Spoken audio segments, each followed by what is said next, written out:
Hello and thank you for joining me. I'm Mark McLemore, your host for AZ Illustrated Arts, while Elizabeth Burden is away. Tonight, visit a volunteer-powered Tucson group that promotes a do-it-yourself approach to transportation. Learn how the Living Streets Alliance is working to build safer, healthier communities from the ground up. Find out about a reading series focused on the Southwest's most promising Indigenous writers and poets. And hear the heartfelt music of singer and songwriter Nancy McCallion. But first, today's top stories. A freeze warning covers much of southern Arizona tonight. The cold temperatures mean that drivers need to be aware of ice on the road, especially on bridges. Earlier today, Catalina Highway to Mount Lemmon was closed, and the city of Tucson began spraying bridges to try and keep them from freezing. All of Arizona will see freezing temperatures in the coming days, though a warm-up is expected early next week. Tucson is giving pay raises to city employees, but there's a long-term impact to that decision. By next summer, Tucson will face a number of new expenses, including operating the streetcar, paying increased retirement benefits for some employees, and debt payments that are coming due. Kelly Walzak is the city's chief financial officer. She told Arizona Public Media the city is expecting expenses to be at least $15 million more than revenue from taxes. That likely means the city council will have to decide what to cut or how to bring in more money, and that decision could affect how much the city pays employees.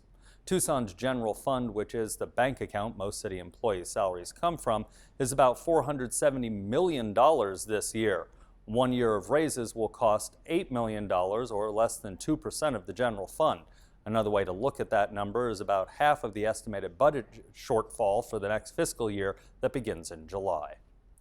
Pima County bought more than 800 acres of state trust land to expand Tortolita Mountain Park. The county received a grant from Arizona State Parks to cover about half of the $2.45 million price tag. And that's a look at tonight's headlines.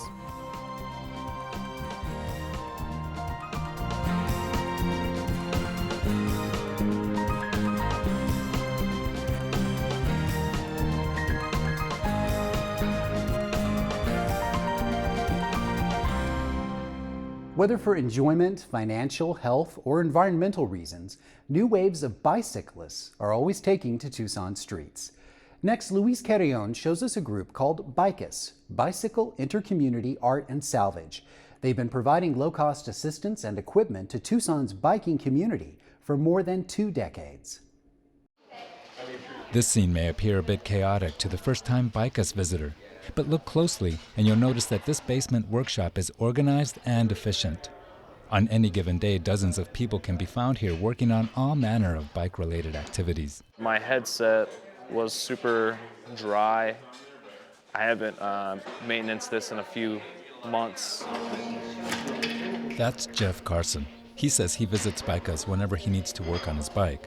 Today he's here working on his single-speed fixed-gear bike in preparation for an upcoming 111-mile bike ride. I pulled off handlebars, pulled out the forks, cleaned it up a little bit with some green solution, re-greased the bearings, put it back together, and then, pretty much just cleaned it up a little bit for the bike ride on Saturday. Carson, aside from the fact that he regularly goes on 100-mile-plus bike rides pedaling a fixed-gear bike, is typical of the BICAS visitor. He has a bike, and he needs a place to access parts, tools, and information. I guess a little downfall is I only have one top speed, but it's definitely I get a lot of props for, I guess you would say. Carson says he got into bikes a few years ago and started coming into BICAS. Sometimes I'll come in and volunteer, which would be like, work trade, as they do. So you can, comparable to $8 an hour for work trade, which you could do normal stuff around, like sweep. I've done maintenance on the bikes, tires, change tubes, throw out the trash, cleaning items, miscellaneous items and organizing of where they go. It's actually a really great place to come. There's a lot of great people, a lot of knowledge to help you out with whatever you need. BICAS is a sort of clearinghouse for knowledge related to bikes, says Stephanie Gershon, a BICAS mechanic. How much taller is this? She says she traded her City of Tucson job for a position at the Bicycle Collective. It's just really great to be able to help people. I feel like it's such it's an empowering job to be empowering other people by, helping them have a mode of transportation, teaching them how to maintain their mode of transportation. It just feels really good. And that's why what I like about it. Gershon says everyone who walks through the doors at BICAS has a personal relationship with the bike. During our visit, she helped 2 first-time visitors find a way to modify their recreational bicycles. He's going to buy some handlebars that wouldn't have worked, so I found him a pair of taller handlebars that kind of raised him up higher without having to do all that other work. That was nice. That was fun. It's like can be a treasure hunt here sometimes. I just ride on the bicycle paths on the weekends. Bicycle shop down here didn't have what I was looking for, and he told me about it. And so I'm just buying something that makes me feel comfortable riding. It's an appreciation for the bicycle that motivates many to seek out BICAS. And it's the sense of community that keeps them here, says BICAS shop manager Troy Neiman. Yeah, we got a lot of commuters. A lot of people are just getting into it. Over the years too, with the economy pitfalls and everything, that we get a lot more people coming through that are, as gas prices keep going up, that people are like kind of pushed towards riding more. And so that's great. We love kind of getting people on something that's going to fit for them, like in their budget or and their needs. Neiman, who's also an artist, says the objective at BICAS is to promote bicycle riding, build bicycles for those that have none, and teach bicycle maintenance to anyone who's interested. Just the whole fact that, I don't have a bike stand at home. So it gives me a nice time to, catch a bicycle ride, work on my bike, and then at minimal cost. So it's definitely efficient, as well as, to help those individuals who could use a little bit extra help. It's definitely a good place to acquire a bicycle or some sort of transportation. Carson says he'll likely be back soon to work on his bike in preparation for the next 100-plus mile bike ride. Every time I've come in here, it's always been a welcoming experience. So it's always a great vibe down here, I guess you would say. A lot of nice people. Well, we just saw how BICAS helps local riders to build better bicycles. But my next guests want to help Tucson to build better and safer communities to ride them in. Joining me now are Kylie Walzak and Emily Yetman of the Living Streets Alliance. Thank you for joining me. Thanks for having us. Thanks. So Kylie, with your association with BICAS also in mind, tell us what's in BICAS's near future. Sure. So at BICAS, we are planning for our future, operating under the assumption that the Downtown Links construction will start in the next 5 years. And the roadway project that's planned for that segment is going to end up with a 4-lane roadway right in front of BICAS's main door right now at the Citizens Warehouse. So we are planning and fundraising for a building campaign. We'd like to purchase another building, one that BICAS can own, that can secure their future for the next 25 years. So this next year will be BICAS's 25th year serving the Tucson community. We'd like to see another 25 years, and we'd like to find a different location to do that at. Well, Emily, tell me how the Living Streets Alliance came to be and how long ago was that?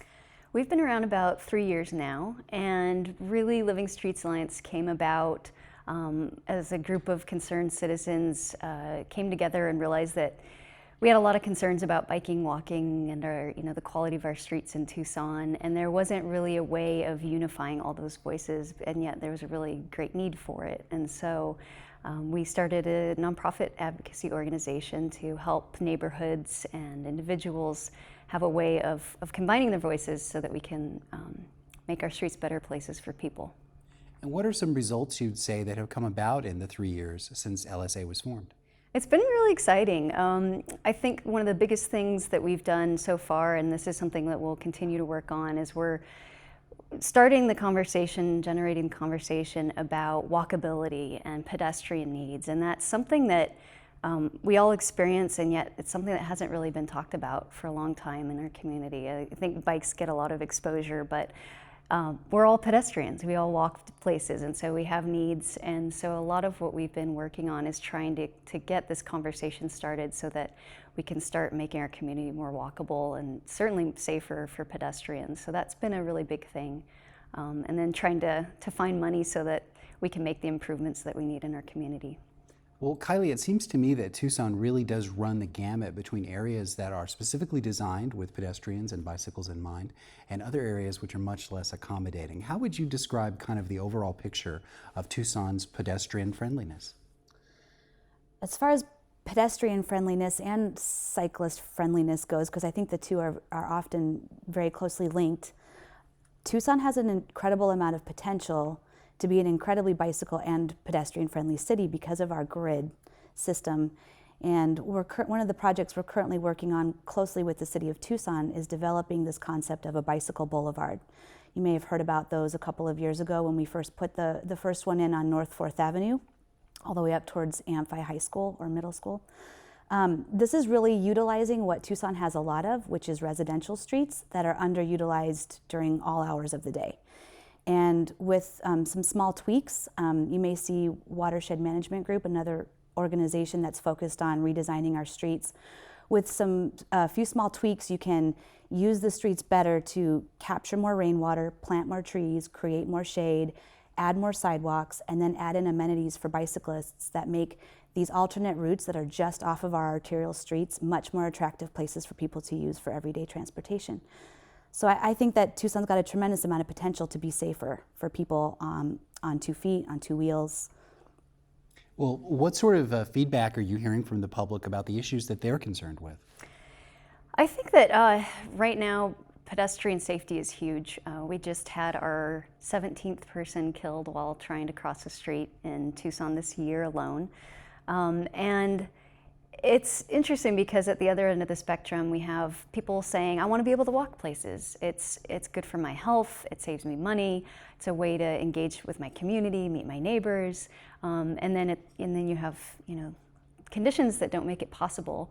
So we're really hearing a lot of people pushing, saying it's time for us to pay attention to these issues and to make it a priority in our community. And we heard that through Imagine Greater Tucson and Plan Tucson and through any number of community initiatives that are happening right now over and over. Walkability, it's important.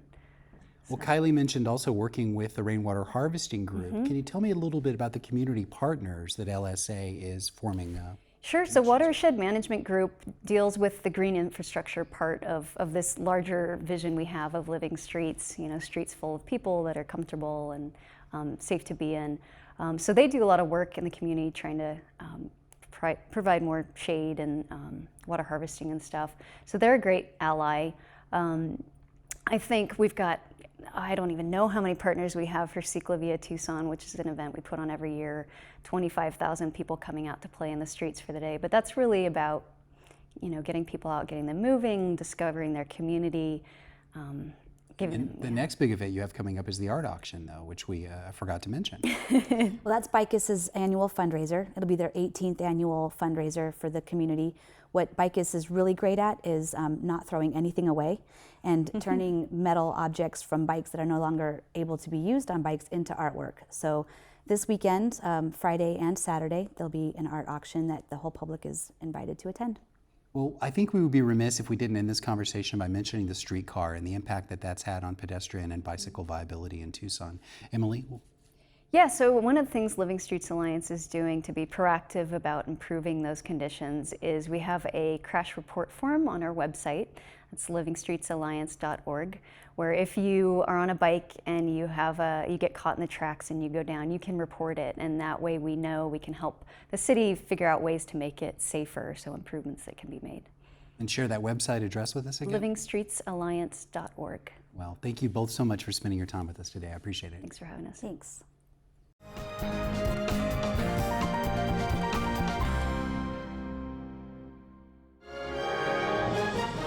I'm Judy Woodruff. On the next News Hour, more on the life and legacy of Nelson Mandela. That's Friday on the PBS NewsHour.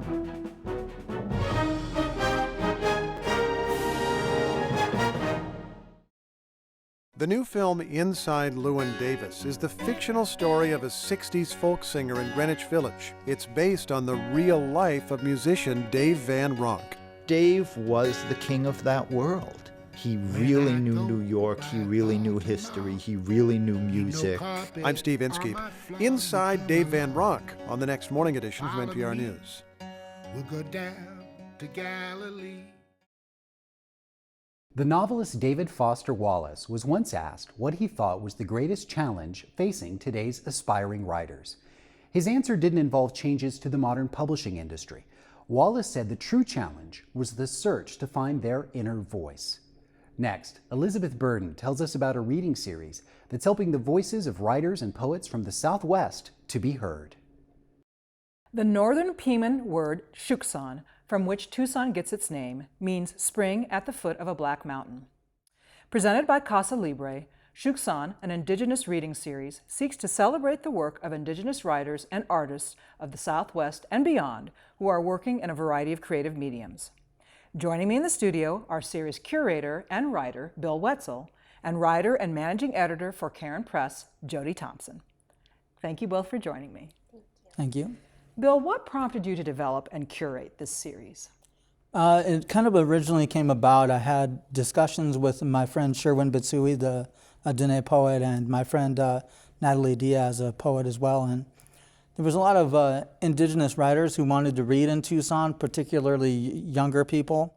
And just from a variety of people asking me for places to read or things that they could just go to here for readings or whatever. And I just thought there's so much talent like around the Tucson and Phoenix area, even places like Santa Fe or like around Flagstaff and around the Navajo reservation, like Dene College has a couple writers. And I just thought I could just for maybe a year or two put on a series of events, maybe 5 to 10, just on local talent alone. How do you select the writers? What are you looking for in people who participate? By and large, I really just, I know enough people, and I know they're great writers. People like Bojan Lewis, who's a professor at ASU, and he's a younger writer, and he's a kind of a working man, electrician, and he has a unique style.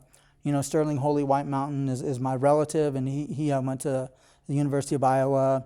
He was a James C. McCreight Fellow, and that's a really prestigious position to have. So I'm lucky enough that I know enough people, and Jody's a good friend, and I know she's been published, and what are you her hoping work to is great. accomplish? What are you hoping to accomplish with the series? I want to do something that really, in all honesty, nobody's really ever done before. It sounds kind of ambitious, but I'd like to have a long-running series where I could bring in talent from all over the country, even all over the world eventually. I mean, I've had a Hawaiian author, Christina Kahakawila, read for me. I'm going to have Malo Jones, who's a musician. His mother's Indigenous from Trinidad, so he's going to play for me in my next event. And I kind of like to mix two readers and maybe something a little different, like a musician or a powwow group or whatever. But just quality, really, people I know they're usually fantastic, and they're looking for places to read, so I go with them. So Jody, you've presented as a part of the series. What work did you present, and how was it received? Well, I had the opportunity to present 2 pieces. The first was an item that was published in a literary journal out of Chicago, and the second was a short story piece. And the audience was constructed of a very dynamic group, and I think that reflected what Bill is pulling off with this series. What do you think is unique about the series, or what's important about it? Well, the important part is that by combining so many different writers and styles and genres within one outlet for the Tucson community to come and experience, I think it opens the eyes to other readers and other writers that, just because there is a blanket genre of Indigenous writers, it doesn't mean we all write about one single subject. So what is the range of subjects that you've presented or that writers have presented in the work that they've presented in the series?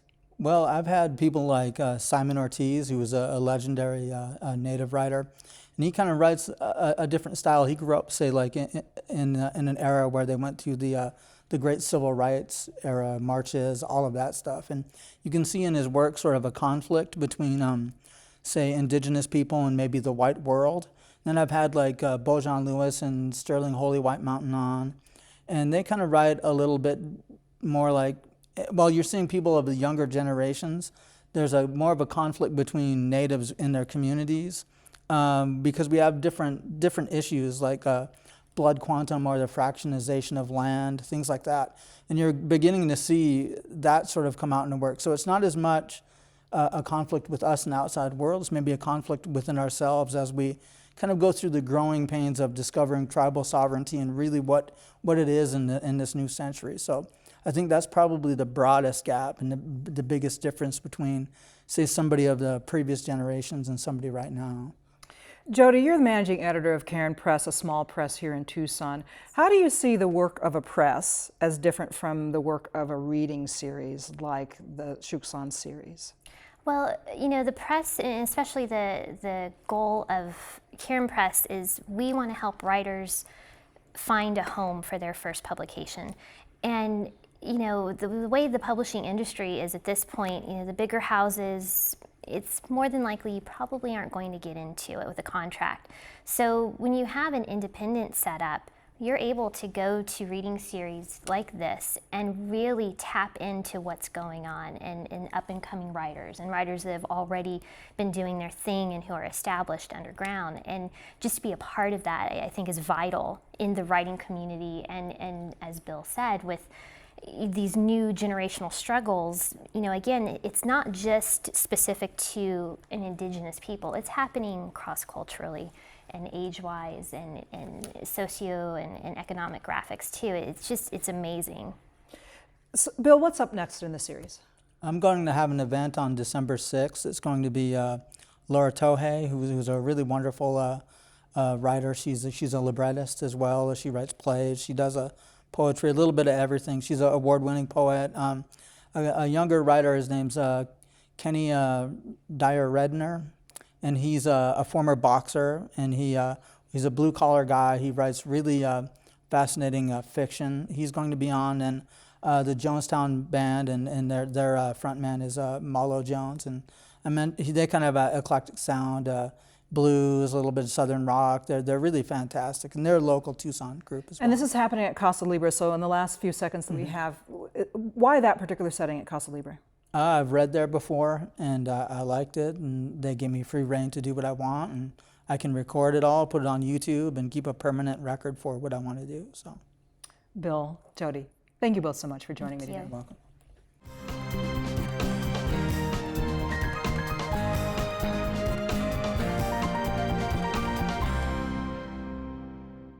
The Tucson band The Mollies was known for weaving Celtic and Mexican musical influences and telling personal stories about life and love.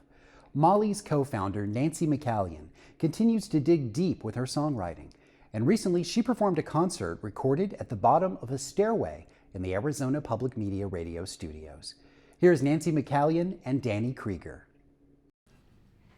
1, 2, 3, 1, 2, 3.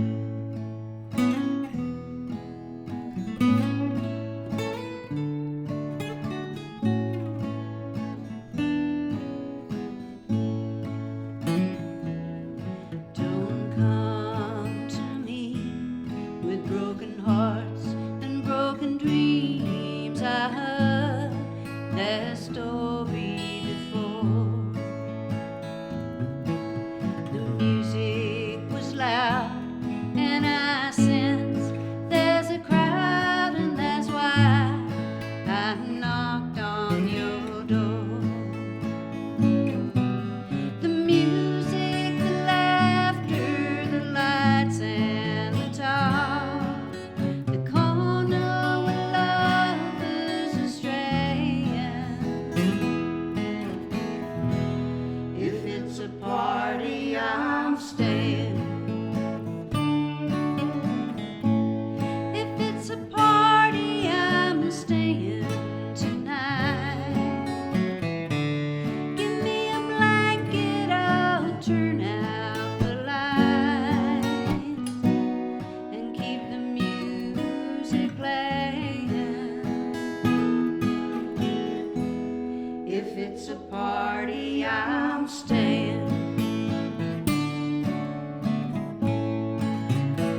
party, I'm staying.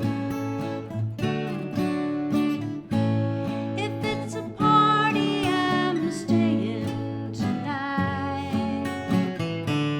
Give me a blanket, I'll turn out the light and keep the music playing. If it's a party, I'm staying. If it's a party, I'm staying. If it's a party, I'm staying. If it's a party, I'm staying. That was Nancy McCallion and her husband Danny Krieger performing Under the Stairs. You can hear more music and an interview on Arizona Spotlight, airing tomorrow at 8 a.m. and 6 p.m. and Saturday at 5 p.m. on NPR 89.1. You can also find us online at azpm.org. I'm Mark McLemore. Thank you for watching AZ Illustrated Arts. To post a comment on any of our stories or to keep up with the latest news, visit us online at azpm.org.